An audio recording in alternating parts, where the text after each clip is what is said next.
A lo largo de la historia de los videojuegos han habido juegos que no solo fueron divertidos o influyentes, sino que directamente parecían adelantados en el tiempo. Juegos que cuando salieron dejaron a todo el mundo preguntándose cómo demonios podían verse así en la consola o en el PC de ese momento. Y empezamos con The Chronicles of Riddick Escape from Butcher Bay. Este juego en 2004 fue como una bofetada en la cara de toda la industria. Nadie esperaba que un título basado en una licencia de cine, encima de una peli que no era precisamente la más querida, se convirtiera en un referente gráfico que parecía sacado de otra generación. Lo primero que sorprendía era la iluminación. El motor StatBreeze se sacó de la manga un sistema de sombras dinámicas que, en pleno 2004, dejaba a otros juegos con cara de Play-Doh. Entrabas en un pasillo oscuro, y no era una simple textura negra, era un lugar donde la luz jugaba contigo, donde podías ver cómo las sombras se estiraban y se deformaban en tiempo real según movías la linterna o pasabas un guardia. Pero no se quedaba ahí. Los modelos faciales eran una locura para la época. Vin Diesel no solo tenía su cara reconocible, sino que transmitía expresiones que en 2004 solo veías en CGI de cine. Y ojo, no eran cinemáticas pre-renderizadas, eran dentro del juego. Si lo comparabas con otros juegos de ese año como Doom 3 o incluso Half-Life 2, Butcher Bay se plantaba en las conversaciones sin complejos. Las texturas eran limpias, la niebla y el humo daban la sensación de estar respirando un aire pesado, y los escenarios estaban diseñados con un nivel de detalle que hacía que la prisión pareciera un lugar real, no solo un mapa de videojuego. Y lo mejor es que todo esto corría en una Xbox original, una consola que, en teoría, no debía mover semejante bestia. Y ahora saltamos al 2012 con Syndicate, un reboot que no convenció a todo el mundo como juego, pero que gráficamente fue un escándalo. Lo primero que te llamaba la atención era su diseño futurista. Todo ese mundo cyberpunk lleno de neones, pantallas holográficas y ciudades plagadas de rascacielos tenía un nivel de detalle que parecía más cercano a lo que hoy vemos en títulos como Cyberpunk 2077 que a lo que se movía en 2012. No era un simple escenario estático. Las luces parpadeaban, los gráficos y los reflejos se sentían creíbles, y los interiores parecían sacados de una superproducción de Hollywood. Cuando entrabas en oficinas corporativas, laboratorios o calles nocturnas, la manera en que la luz se reflejaba en superficies metálicas te daba una sensación de realismo que muy pocos juegos de ese momento llegaban a alcanzar. No eran simples brillos pintados, sino reflejos que respondían a tu movimiento y al entorno. En consolas, aquello parecía casi magia. Otro punto fuerte era la cantidad de partículas en pantalla. Chispas, fuego, humo, explosiones que llenaban la pantalla, con un espectáculo que no hacía caer el rendimiento de manera escandalosa. Cuando disparabas no solo sonaba bien, sino que la pantalla se llenaba de fragmentos y destellos, que hacían sentir cada impacto como algo brutalmente tangible. Sumado a esto, el diseño de armas y efectos tenía una personalidad muy marcada. Disparar una ametralladora o hackear a un enemigo generaba animaciones y efectos visuales que parecían sacados de una película. Retrocedemos un poco para hablar de God of War en PlayStation 2. El caso de God of War 2 en PlayStation 2 es de esos que parecen imposibles de creer.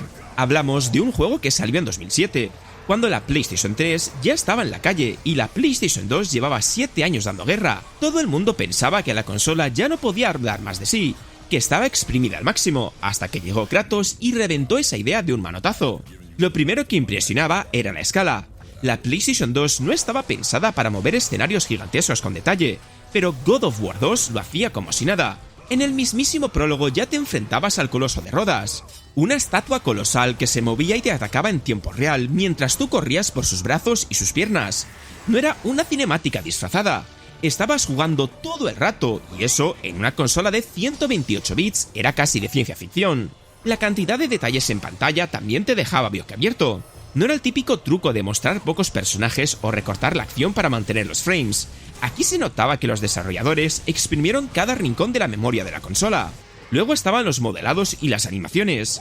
Kratos no solo se movía y se veía más definido que nunca, con texturas que parecían de una generación superior, sino que sus movimientos eran fluidos, brutales y con transiciones naturales. Sumado a eso, Los enemigos tenían diseños elaborados y enormes, desde cíclopes gigantes hasta jefes finales que ocupaban media pantalla. Y lo más loco, la puesta en escena cinematográfica, la manera en que la cámara se movía mostrando panorámicas de escenarios absurdamente grandes, daba la sensación de estar dentro de una película épica, algo que muy pocos juegos lograban en ese entonces.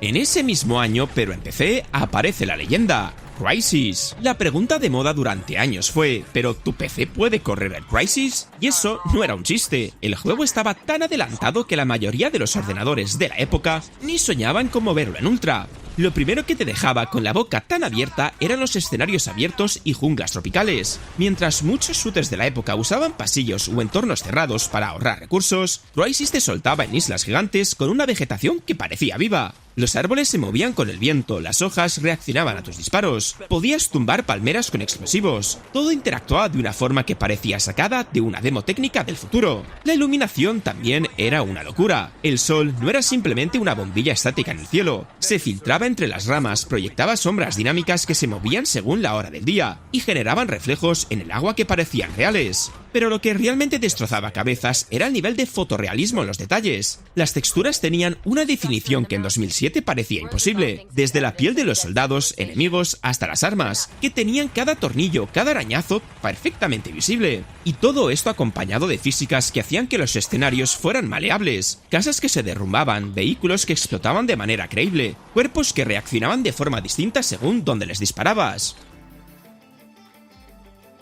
Y ahora, unos años después, en 2010, pasamos a Gran Turismo 5, que dejó claro que la PlayStation 3 podía llegar a rozar el fotorrealismo. Este juego no era solo un simulador de coches, era prácticamente un escaparate tecnológico que parecía adelantado un par de años respecto a cualquier competidor. De hecho, hubo momentos en los que, viendo una repetición, te costaba distinguir si estabas frente a un videojuego o a una retransmisión televisiva de una carrera real. Cada vehículo estaba recreado con una obsesión enfermiza.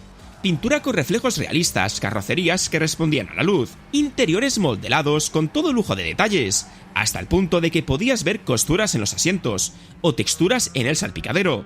En una época en la que muchos juegos de coches todavía tiraban de modelos simplones y cámaras externas, Gran Turismo 5 te metía directamente dentro del coche, con una fidelidad visual que parecía de cine. El modo foto y las repeticiones eran un espectáculo en sí mismo. Las luces de los faros rebotaban en el asfalto mojado, el sol se reflejaba en las curvas metálicas, y los brillos de la pintura parecían auténticos. Todo esto ayudaba a crear la ilusión de estar viendo coches reales, algo que muy pocos títulos podían presumir de hacer en ese momento. Los escenarios y circuitos también marcaron diferencia. Habían gradas llenas de público, paisajes que se extendían hasta el horizonte, y efectos climáticos que cambiaban radicalmente la carrera. Con lluvia, por ejemplo, no solo veías charcos en el asfalto, sino cómo las gotas se acumulaban en el parabrisas, afectaban la visibilidad y reflejaban la luz de manera impresionante. Pero si hablamos de mundos abiertos, hay que mencionar Far Cry 1. La mayoría de shooters de esa época eran pasilleros oscuros y bastante limitados en lo visual, y de repente aparece Crytek, con un juego que te soltaba en una isla tropical gigantesca, con playas, selvas y montañas que podías ver a kilómetros de distancia. Fue como abrir una ventana al futuro en plena época de ordenadores que sudaban para mover texturas decentes. Lo que más impactaba era la escala de los escenarios. No eran niveles cerrados ni pasillos disfrazados. Podías mirar al horizonte y ver todo el mapa extendiéndose ante ti, con un nivel de distancia de dibujado que parecía imposible en 2004. Había barcos a lo lejos, torres en las montañas y playas kilométricas que no eran simples decoraciones. Podías llegar hasta ahí. Esa sensación de libertad en un shooter fue algo revolucionario. Muchos jugadores se quedaban embobados simplemente caminando por la playa, porque el realismo gráfico era de otro mundo. Otro detalle era la vegetación interactiva. La jungla no era un simple fondo estático. Los arbustos se movían, el follaje servía para esconderte y hasta reaccionaba a tus disparos. En una época en la que muchos juegos tenían árboles de cartón, Far Cry te daba una selva viva que parecía sacada de una película. Y no nos olvidemos de los enemigos y los vehículos. Los modelados estaban muy por encima de la media, con animaciones fluidas y escenarios que reaccionaban a la acción. Podías entrar en jeeps, lanchas o helicópteros y recorrer esas islas enormes sin pantallas de carga, algo que parecía imposible en el 2004. Siguiendo con Sandbox, en 2012 llegó Sleeping Dogs. En una generación donde GTA 4 dominaba el género y muchos títulos de mundo abierto pecaban de sacrificar gráficos por tamaño, Sleeping Dogs se las apañó para dar un golpe sobre la mesa y demostrar que un sandbox podría ser grande, fluido y encima precioso a nivel visual. Lo primero que te dejaba con la boca abierta era la recreación de Hong Kong. No era un simple mapa genérico con edificios, era una ciudad que respiraba vida. Las calles húmedas reflejaban los neones de los carteles, la lluvia caía con un realismo brutal, y las luces de los locales se mezclaban con el humo de la comida callejera. Había momentos en los que simplemente conducir de noche por el centro de la ciudad era una experiencia gráfica en sí misma. Los modelados de los personajes también daban un paso por delante. Wei Shen y los demás protagonistas tenían rostros muy expresivos, con animaciones faciales que transmitían tensión, rabia o miedo en cada escena. La jugabilidad cinemática también se beneficiaba de lo visual. Las peleas cuerpo a cuerpo eran un espectáculo porque la cámara, las animaciones y los efectos de impacto hacían que cada golpe se sintiera real. Los movimientos eran fluidos, con transiciones suaves, y las escenas de acción parecían coreografías de película. Y ahora pasamos a un clásico de 2006, Gears of War. La Xbox 360 llevaba un año en el mercado, pero todavía no había un título que dijera con todas las letras: esto es lo que puede hacer esta consola. Y de pronto, aparece Epic Games con Gears of War y deja a todo el mundo con la boca abierta. Lo primero que pegaba fuerte era el Unreal Engine 3. Gears fue el escaparate del motor, y vaya si lo fue. Los escenarios tenían un nivel de detalle en texturas que parecía de otro mundo. Muros agrietados, columnas llenas de polvo, charcos en el suelo que reflejaban la luz. La ambientación era opresiva y daba la sensación de estar en un planeta destrozado por la guerra. Marcus Phoenix y el resto del escuadrón tenían modelados enormes, llenos de detalles en la armadura, con cicatrices en la piel y expresiones faciales que transmitían dureza. Ver a los soldados con sus armaduras pesadas moverse con tanta fluidez era un espectáculo en sí mismo. Y no se trataba de ver cómo se veían, sino de cómo interactuaban con el entorno, agachándose, rodando y cubriéndose con animaciones que parecían sacadas de una superproducción de cine. Y por supuesto, el tono cinematográfico. Gears no era solo un shooter, era una experiencia visual que se apoyaba en una cámara cercana al hombro, muy innovadora en ese momento, que hacía que cada disparo y cada enemigo parecieran mucho más intensos.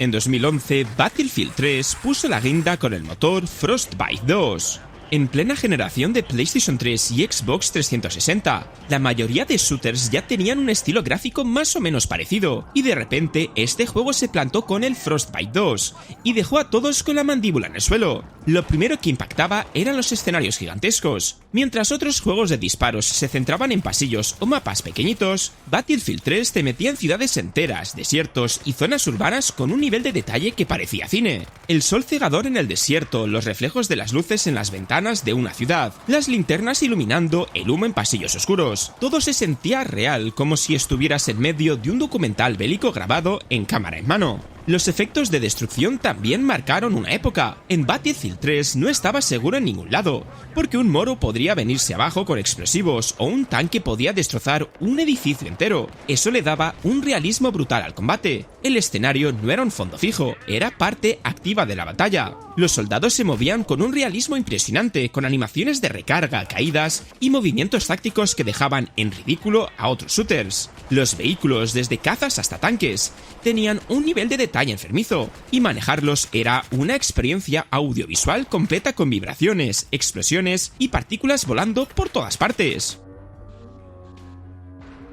Y cerramos con un pionero, Half-Life. Veníamos de juegos como Quake 2 o Unreal, que ya eran potentes visualmente, pero Half-Life logró dar un paso extra con un enfoque más realista, más cinematográfico y con detalles que parecían imposibles en esos años. Lo primero que llamaba la atención era la ambientación del complejo Black Mesa. No era un simple mapa de pasillos genéricos. Cada zona parecía un lugar creíble, con oficinas llenas de ordenadores, laboratorios con máquinas funcionando y hasta trenes en movimiento que te transportaban de un sitio a otro. La arquitectura estaba diseñada con un mimo que le daba una identidad al juego, algo algo que hacía que no lo vieras como un nivel, sino como un espacio real donde ocurría una catástrofe. Aunque hoy puedan parecer simples los modelados de los personajes, en su momento eran muy expresivos. Los científicos y guardias de seguridad tenían rostros reconocibles y animaciones que transmitían emociones. Half-Life usaba luces dinámicas en entornos oscuros que creaban tensión, reflejos en superficies metálicas y explosiones con humo y partículas que hacían sentir la acción mucho más intensa.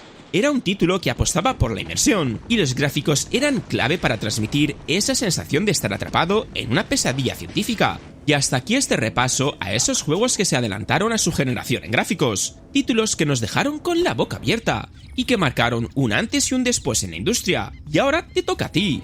¿Recuerdas algún otro juego que te voló la cabeza gráficamente en su época? Déjamelo en comentarios porque seguro que hay joyas que se me han escapado y pueden estar en una siguiente parte. Si te ha gustado el vídeo, deja un buen like, compártelo con tus amigos y suscríbete para no perderte más contenido.